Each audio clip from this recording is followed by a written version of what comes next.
Welcome to the Italian Wine Podcast. I'm Cynthia Chaplin, and this is Voices. Every Wednesday, I will be sharing conversations with international wine industry professionals, discussing issues in diversity, equity, and inclusion through their personal experiences working in the field of wine. If you enjoy the show, please subscribe and rate our show wherever you get your pods. Hi, everybody. I've got Yannick Benjamin here with me today. Yannick is a New York City-based sommelier and restaurateur. In 2003, a car accident paralyzed Yannick, but he didn't stop. He kept going with his dreams moving forward, became an advanced sommelier with the Court of Master Sommeliers, and worked at a glittering array of top restaurants in New York City for the past 20 years. He's also a para-athlete who's competed in several marathons.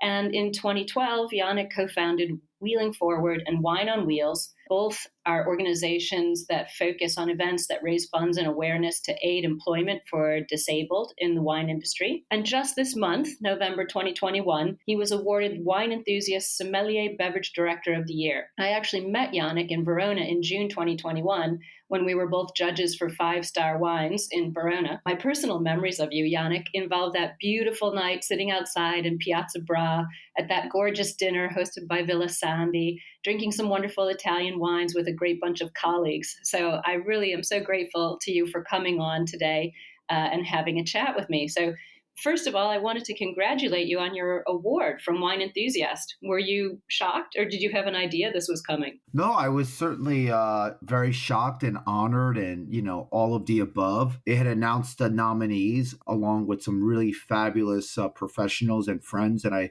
highly respect. And so just being nominated was such an honor. Well, we're so happy for you. What does the title mean to you? What does it mean for how you'll move forward in your business from now on? Well, I think the most important thing is that obviously, this does give me some kind of a platform and, I guess some validation for all of my work that I've done.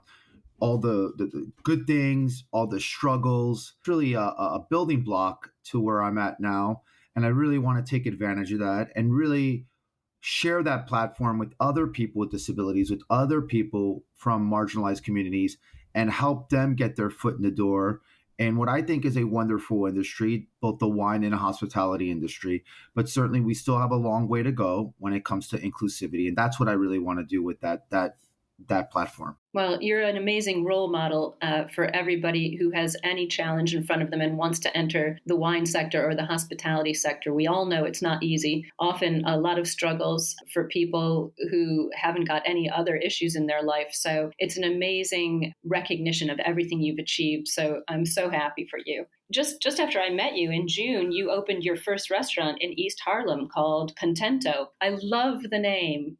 Can you explain the meaning of it to everybody and why you chose that name? Well, thank you very much. Yes, the name Contento, when I was thinking of names for the actual restaurant, I really wanted names that exude positivity, names that would be memorable and easy to pronounce for all people. And so I was doing Google searches. I was on Google Translate, and I picked words that would best describe myself and my philosophy. And that was the word happy. And happy came up as contento. Not only did it mean happy in Spanish, but also in Italian.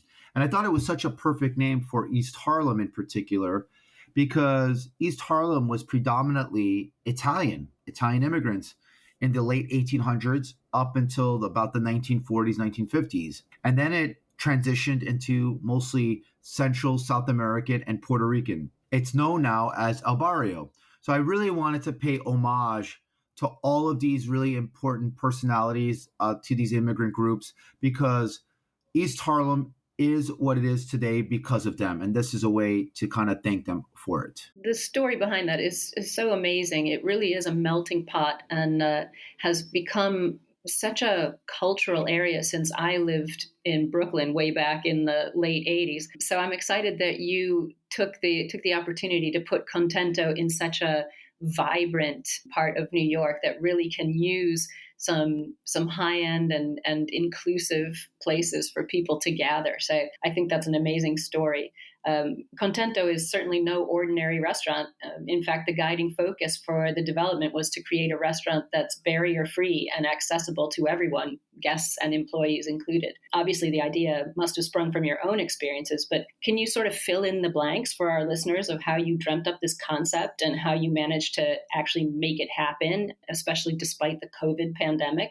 What does barrier free mean in terms of a restaurant? Right. And thank you for your question. And the way it came about was when I was in a car accident in 2003, I was 25 years old. And prior to that, I had always worked in restaurants. My family's in the industry. So pretty much by the age of 13 years old, I had made a firm decision that this is what I wanted to do. I wanted to be in the hospitality industry. Well, I had this car accident. I'm a paraplegic, so I'm a full-time wheelchair user. And you can only imagine how complicated and how difficult and the amount of obstacles it took for me to get back into the industry and really prove myself and show people that people with disabilities could work and could bring value to the hospitality and wine industry. And I had a mentor who's also a paraplegic. His name is George Gallego. And we've done a lot of nonprofit work together. We've done a lot of work for the community. He actually lives right down the block from where Contento is currently. And he reached out to me. He knew that I really wanted to open up a small wine bar, restaurant. And he said, Yannick, I think I have a spot for you that you might be interested in. And so we looked at it and I said, oh my God, this is incredible. What was even more incredible was how inexpensive the rent was. Very low rent. And I said, let's do it. Let's make this happen. And the concept for it was that it was really important, one, that we built it out and make sure that I could get there and roll in and roll out and serve the guests really comfortably and get behind the bar and make cocktails if I needed to. But secondly, to make sure that also the physical layout was comfortable for people with all types of disabilities. So obviously people with wheelchairs, but also people that come in that might be part of the low vision and blind community and who have guide dogs, and making sure that the guide dogs are also in a place where they're very comfortable and a very safe place. But I think the third thing that's really most important, and I say this all the time, you can create the most perfect, universal, barrier-free designed restaurant. But if you don't have that culture of empathy, if you don't have that culture of knowing how to deal with people, particularly people with disabilities, it means absolutely nothing. And I think that people who have disabilities who come to us, it's unbelievable. I mean, I would say about 5 to 10% of the guests that come to our restaurant on a nightly basis have a disability, right? So that's really incredible, meaning that if you built that culture of welcoming, you're going to get people. They're going to come there. And people with disabilities want to spend money. And so the reason why they don't go out to restaurants or they don't go out to other businesses or support other businesses is because they don't feel welcomed or the facilities haven't been built to make them feel welcome. So again, we're in no position, especially post-pandemic, globally, and this is not just a New York thing or a United States thing, but this is a global thing, and I'm speaking to everybody, that if you build that universal design, it's not going to cost you, it's not going to make you go broke. You will see your return on investment. And then if you get some training, get people within the community and teach your staff on how to deal with people with disabilities, I am telling you, you're going to see a greater increase.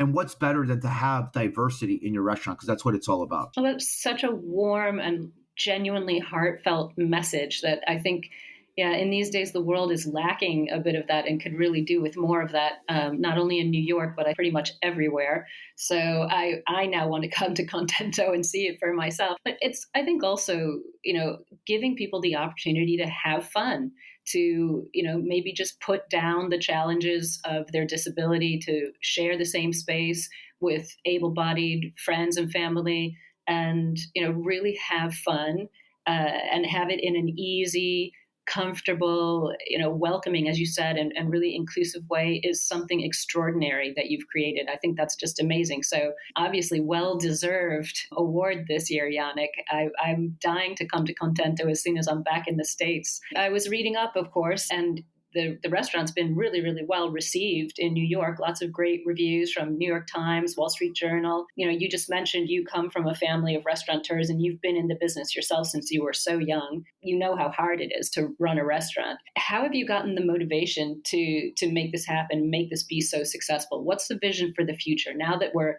hopefully heading out of the pandemic? Where do you want to go? First thing I want to really emphasize is that, with Contento Restaurant, we certainly don't want to be known as the first restaurant who's putting a strong emphasis on making sure the restaurant is barrier free for all communities. Are you the first? Do you know? No, I don't. There probably are others, but I mean, sometimes I get people who tell me that, and I'm like, I don't really care, to be honest with you, because I don't want to be the last.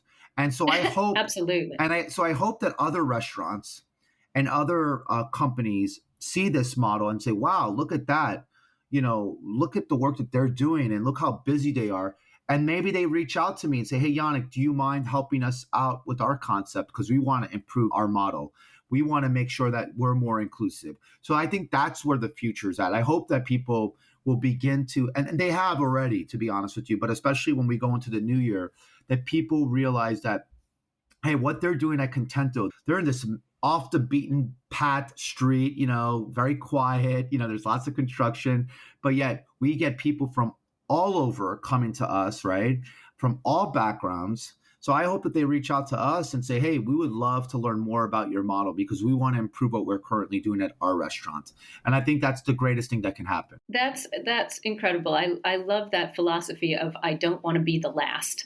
I think that really says a lot about you as a role model. Some people are quite happy to sort of die on the hill of their own fame, but that's not where you're going with this. So that's a very cool attitude to something that is, a lot of hard work. Running a restaurant is not an easy thing to do under the best of circumstances. So the fact that you pulled this off, in the midst of a global pandemic and that it's working for you and that people are responding so positively to it says a lot about what's happening at Contento. So I think that's amazing. Don't be the last. I really hope you're not the last. We need more. I certainly hope so too. I mean, I want to just say one thing too. One thing that really makes Contento special, and I think it's not really mentioned. We have 2 investors that have a disability. There are kind of like our Class B, whatever, behind the scenes, right?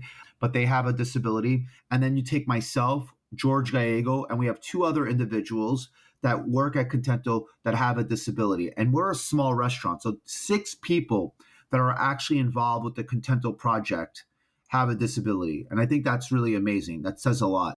It's being a leader. That's really being a leader. And you're also putting your money where your mouth is. You're employing people, you're partnering with people who are facing the challenges of disability that you really want to put a spotlight on. So I think that's leadership, summed up very nicely indeed. And I know that your dedication to supporting people living with disabilities extends outside of your restaurant. Tell me a little bit about Wheeling Forward and Wine on Wheels. What's your goal in terms of helping disabled guests and people who are interested in joining the industry? What's happening with those 2 initiatives? Yeah, thank you for your question again. So it's been incredibly challenging the last 2 years since we had the shutdown in March of 2020, right? And it's amazing because it's gonna be 2 years. I can't believe the end of the year is right around the corner. But I'm excited about the first quarter of next year. There's something that I'm developing. It's called the Solera Project. And what we will be doing with the Solera Project is we're going to be hosting people with disabilities, and we're going to have them on a table, and we're going to be serving some food and serving some wine. And there'll be a specific conversation. There'll be a theme. So it could be wines of South America paired with food of South America. And along with that conversation, we'll talk about current events that are currently happening in that specific region, right? And I think one of the biggest issues that I see happening in our community, when I say our community, people with disabilities, is that they're not getting the kind of stimulation, they're not getting the kind of information that they need to be able to succeed in the workforce. That's such an interesting point. I think that's something that doesn't occur to most people. That's a very interesting point, a lack of stimulation for people who have limited ability to access outside of home. That's incredible. Well, yeah, and thank you for recognizing that. So that's what we want to do, right? And we want to be able to give people some information, conversational pieces, but again, feeling stimulated, right? And then the conversation will have people who come in who will lead maybe a class on, resume writing, how to save money.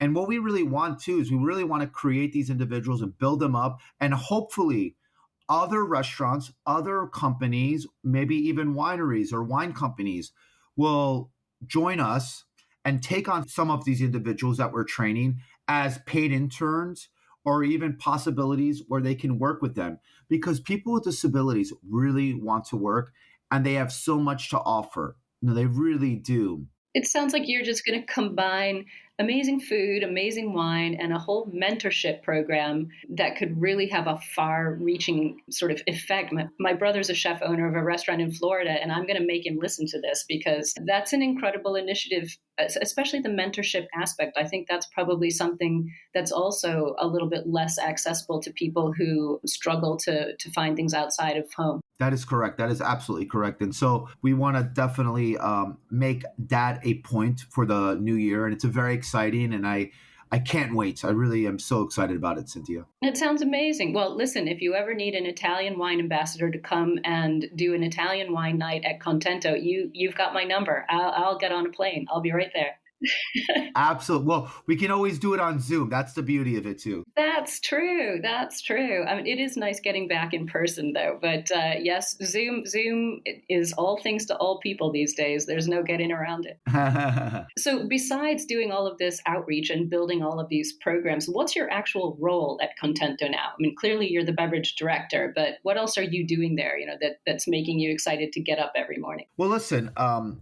When you have a restaurant, especially you have a small restaurant, and especially during this time of COVID, where it's really challenging to find people, the labor force it's a challenging time for the hospitality industry. I think globally as well. I talk to people in England, I've talked to people in Italy, I've talked to people in France, trying to get people to work full time and be dedicated at the restaurant is certainly a challenge. Sure. And people are frightened too. There's a fear element. So yeah, there's a lot to deal with mental health wise, as well as 2 years of having sat at home by now. Absolutely. Well said. And I completely agree with you. I mean, some people have what you call an invisible disability, compromised immune system. So I completely understand that. But so in my case, I'm what you would call the beverage director. But I mean, many nights I've had to take a station, work as a waiter. I've had to work as a host or a maitre d' to see people, which is what I do a lot of. And then also really just kind of getting out in the community and networking and keeping the restaurant relevant and kind of being your own spokesperson and PR person for the actual restaurant itself. So you really have to be a jack of all trades if you're going to own a restaurant. The idea that you'll just be one title and that's it. You're going to just set yourself up for failure. You have to have the ability to be able to do a lot. I completely agree. I think that's sort of a holistic approach. Again, it's role modeling and keeping your finger on the pulse of everything that's happening in your business is really crucial to success. So I think that kind of an approach is not only is positive, but it really keeps you understanding everything that's going on in every corner of your business and engaging with everybody on every level. But I'm going to go over to my geeky side now because, of course, I'm a wine woman. So I'm dying to hear about your wine list at Contento. How do you choose the wines? How big is the list? What's your philosophy about wines? Are you a natural wine guy? What have you got on there? Yeah, I mean, I think I don't know what I am, but I love wines from all around the world. And I think if it's good, it's good. I think the most important thing that I really try to do with the wine list is to, I did definitely, there's some wines that are very geeky, but also making sure that there are wines that are recognizable for other people who might just like a good Malbec from Argentina or a nice Cabernet Sauvignon or Merlot from the West Coast of California, things of that nature. So there's a really incredible mix. We have wines we have Lebanon, we have Morocco, we have Israel, Georgia, Armenia, represented on the list. So we have a strong representation of Italy and Spain. I love those wines. And of course, France. So again, if you look at the wine list, I mean, the one thing that I get complimented on is how incredibly eclectic it is. they like the titles. I have different titles for each sections, right? It's not the traditional sense. Oh, give me an And example. What are they called? yeah, so the first section of the wine list is called wines of impact. So these are wines made by people from either marginalized communities or winemakers that are really conscious of the environment, that are really having either a social or an environmental impact. We have one winery on the list. I'll give you an example very quickly. It's called Kishore Vineyards, and they're out in the Galilee, out in northern Israel. And everybody that works on this winery, except for the winemaker, has an intellectual disability. So that they employ people with intellectual disabilities, so they have a sense of purpose, a place to go to, and they're being productive. So that's just an example of taking an agricultural product, taking a product that we're also passionate about, that we love, but also it's having a positive impact on our society. Well, and of course, that area of the world really was the birthplace of wine. So it's nice to hear about sort of a rebirth, a meaningful rebirth that's taking place in that area. You know, what was historically in ancient times the Levant. That's incredible. I like the wines from there, but I didn't know about that winery, so I'll be writing that down. I'm also going to have to get you to send me a copy of your wine list. I love reading wine lists. Tragic, I know, but it sounds like a really good one, so I'd love to see it. I'm just going to ask you what's coming up for your new year. You know, I know you're active in your community outreach. What's going on? You know, obviously Solera. Do you ever get any time to sleep? Do you get a vacation? You seem so busy. That's a great question.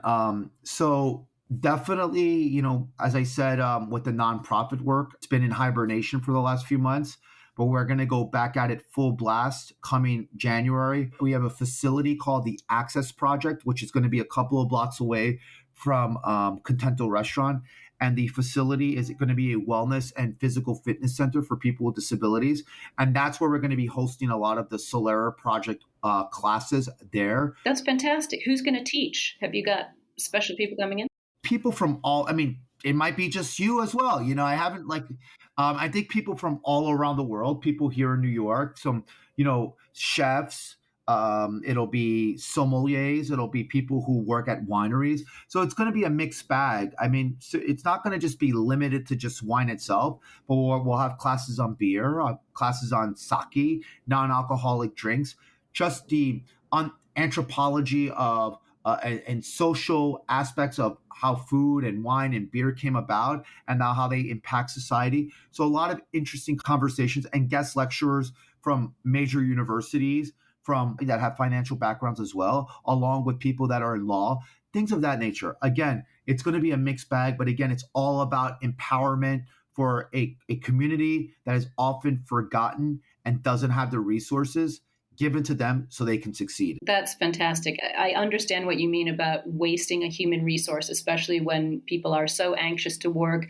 have so much value to bring to the table. It's important. How are you getting the message out there aside from this podcast? How are you advertising? Where are you going to get your, I guess you'd call them students for Solera? Where are they coming from? Well, luckily, I have a long list from my years of already being part of the nonprofit of Wine on Wheels since 2012, and then I'm collaborating with my dear friend and partner also at Contento, George Gallego. We have a very long list of names that we know of people that are really interested and are flirting with the idea of perhaps being involved with the hospitality and wine industry. So we'll be reaching out to them, but it won't just be limited to people in New York. We're also going to have people who might live in California or any part of the world and have them zoomed in if they want to be part of it. So again, it's not just a New York or an American thing, it's a global thing. We want people who have disabilities to succeed from all around the world, from Italy to France to India to Thailand to you name it.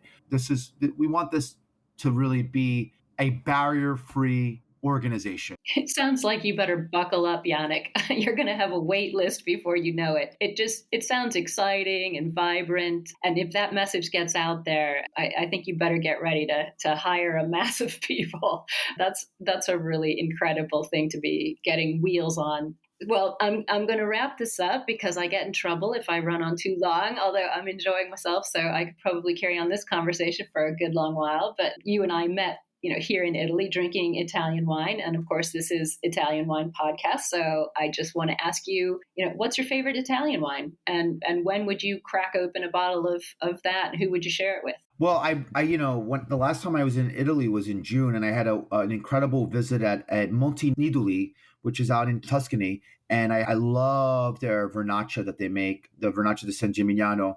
It's clean, it's crisp, and it's got this oily texture to it as well. I'm a big fan of Italian white wines, and if you come to Contento, you'll notice that I have a pretty strong selection of Italian white wines. I also love what they're doing in Mount Etna. I pour the Benati and Rosso, the Nerello Mescalese from them, which people just absolutely love. I love those crunchy, red-fruited styles of Italian wines. And of course, I love wines from the Alto Piemonte, but in particular, I also love the Valtellina. And I love what they're doing, these guys called De Rupi. I had a great visit with them a few years ago. I love the way Nebbiolo just shines, a kind of alpine style of wines. I think it's absolutely stunning. Well, there we go. We have to continue this conversation because you're singing my song, some of my favorite wines. I love those textured whites that really only exist in Italy. So I'm so glad you've got them on your list and that you're a fan. Vernaccia San Gimignano is one of my favorites. So that's good to know. I will be very happy. I'll be very contento when I come to Contento. Exactly. It had to be said. It had to be said.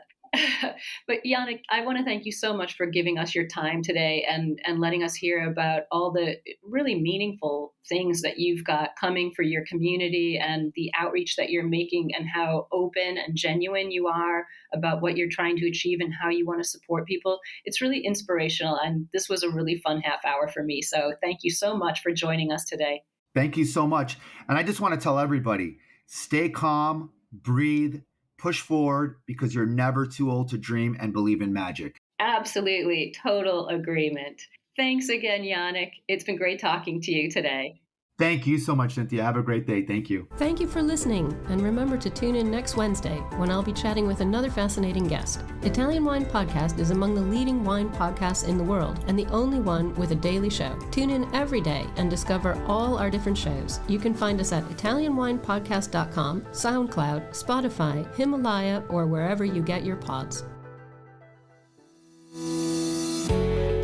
Hi guys, I'm Joy Livingston and I am the producer of the Italian Wine Podcast. Thank you for listening. We are the only wine podcast that has been doing a daily show since the pandemic began. This is a labor of love and we are committed to bringing you free content every day. Of course, this takes time and effort, not to mention the cost of equipment, production, and editing. We would be grateful for your donations, suggestions, requests, and ideas. For more information on how to get in touch, go to ItalianWinePodcast.com.